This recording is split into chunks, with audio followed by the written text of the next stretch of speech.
امي قالت لي عندنا بطه في التلاجة تيجي نعملها، قلت لها يلا بينا، قلت لها واثقه في الطريقه بتاعتك، قالت لي عيب دي هتطلع ترند معاك. معاكم الشيف ابانوب، والنهارده هديكوا بقى طريقه بطه مشويه في الفرن انما ايه زي العسل، وكمان شويه ملوخيه كده بشوربه البط. يلا بينا نبدا، بس قولوا لي سلم ايديك يا ابانوب. اول حاجه كده امي قالت لي هات لك بقى بصلتين كبار مبشورين، وحط لهم بقى شويه من الملح وكمان شويه من الفلفل الاسود، ولو عندك شويه بهارات لحمه او السبع بهارات. قلت لها حلو كده. وبعدين قالت لي قلب بقى كويس كل الكلام ده مع بعض علشان البطايه بتاعتك ايه تبقى حلوه وجميله. بصوا بقى، هي جابت البطه الحلوه دي بالليل وبدات كده تحط لها ميه، وحطت لها ملح وحطت لها سكر وكمان شرايح ليمون ورقه لورا، وسابتها بقى في محلول النقع بتاع ايه بتاع مثلا 6 ساعات او حاجه. بعد كده بقى ايه خدناها وبدانا كده نعملها ايه في الخلطه بتاعه البصل دي. قلت لها طب ايه اعمل ايه بعد كده؟ قالت لي الجناح بس رجعه لورا كده عشان شكلها. قلت لها ماشي رجعناه. قالت لي هات بقى الحله القديمه بتاعتنا نزلها بقى من فوق الدولاب، ويلا بقى بينا احط بقى شويه سمنه. وعايز اقول لكم ان السمنه دي انا عاملها من القشطه، لو عايزين طريقتها قولوا لي في الكومنتات. وحطيت بقى البطه وبدات كده ايه اشوحها تشويحه حلوه قوي.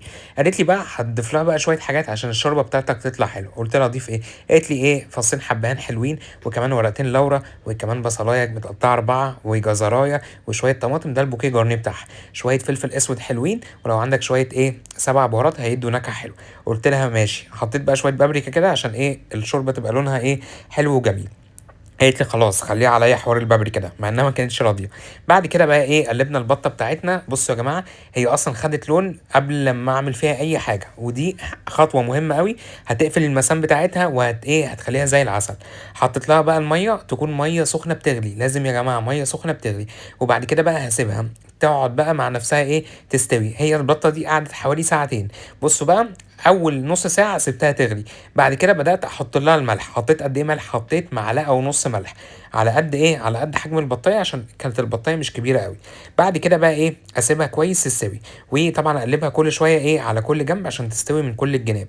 بعد كده قالت لي هات لك بقى معلقتين سمنه بلدي حلوين، وكمان معلقه صلصه اللي هي صلصه طماطم حلوه وزي الفل، ومعلقه صغننه خالص من العسل الابيض. طبعا في اكياس عسل ابيض، يعني في شركات كده ايه بتسهل علينا.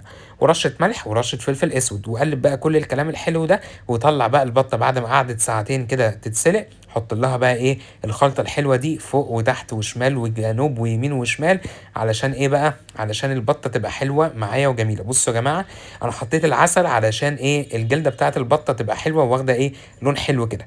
بعد كده هاخد البطه الجميله دي هدخلها الفرن على درجه حراره 200، تقعد حوالي تلت ساعه بالكتير قوي او نص ساعه. بعد كده عندي بقى شوربه الملوخيه، هبدا بقى اخد شوربه البطه واسيبها تسخن وتبقى كويسه قوي. وهنزل بقى بالملوخيه واضربها ايه بالمضرب بتاعنا. هسالكم سؤال اشوفكم مركزين ولا لأ. انا حطيت حاجه في الخلطه اللي انا حطيتها على وش البطه علشان تخلي الجلده حلوه وجميله. حطيت ايه؟ لو فاكرين اكتبوا لي. الملوخيه بقى خلاص بدأت تبقى حلوة، هعملها الطشة معلقة سمنة بلدي حلوة، معلقة كبيرة من التوم، وبعد كده هقلب بقى تقليبة حلوة. وطبعا ملوخية يعني ايه توم وكزبرة ناشفة، حطيت نص معلقة صغيرة من الكزبرة الناشفة. قلبت كويس الطشة خدت اللون الجميل. انزل بقى يا باشا بالملوخية بتاعتك عليها، واحلى طشة ملوخية واحلى ملوخية هتعملوها على شوربة البط. هنقلب بقى التقليبة الحلوة الجميلة دي. وبعد كده عندي بقى الملوخية جاهزة، هبدأ كده اخدها اصبها فين في الطاجن بتاعنا. وعملت شوية رز بشعرية، لو عايزين طريقته برضو قولولي. والبطة جاهزة، وكده بقى نعمل ايه طبق الرز ابو ملوخية بحتة البطة. كان معاكم ابانوب. لو الفيديو عجبكم اعملوا شير للبطة لكل حبايبكم.